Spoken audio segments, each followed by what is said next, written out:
Belajar PKN dari SD bikin kita tahu kalau jumlah suku bangsa di Indonesia bukan cuma puluhan atau ratusan, tapi bahkan sampai ribuan. Banyak banget.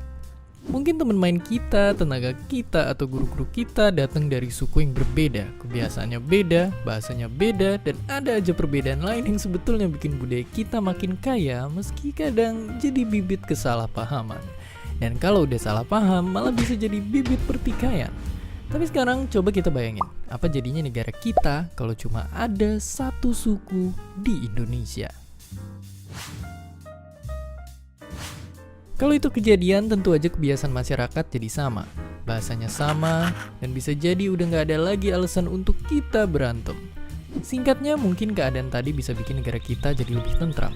Tapi itu baru berandai-andai, karena nyatanya gak ada negara yang cuma punya satu suku.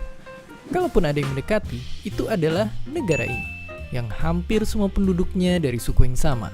Terus, sekarang pertanyaannya, apakah mereka tentram-tentram aja? Sepertinya kelihatannya kayak gitu.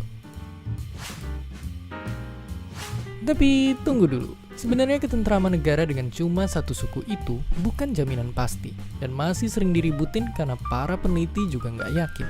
Karena negara kayak gitu justru ada kemungkinan buat jadi lebih tertutup sama orang asing dan bikin negara itu jadi lebih antisosial. Dan sebenarnya ada aja negara-negara yang penduduknya beragam tapi juga bisa tentram dan damai. Nggak perlu nyari jauh-jauh, kita bisa tinggal nengok ke tetangga kita satu ini, yang ngakuin banyak agama dan di saat yang bersamaan bisa hidup damai berdampingan. Ngomongin soal satu suku, dunia punya pengalaman pahit gara-gara orang pengen numpas keberagaman di suatu tempat. Ada orang ini yang pengen bikin sukunya superior sendiri dan ngehasut seisi negara buat numpas kelompok tertentu. Dan itu gak cuma sekali kejadian, banyak kelompok lainnya di dunia yang berusaha ngilangin kelompok suku lainnya. Dan semuanya sama, semua disulut sama bensin bernama cerita-cerita kebencian yang disebarkan ke banyak orang. Kalau udah gitu, lewat satu api kecil aja semua bakal terbakar. Dan pastinya itu gak boleh terjadi lagi. Sekarang ayo kita lihat ke negara kita sendiri.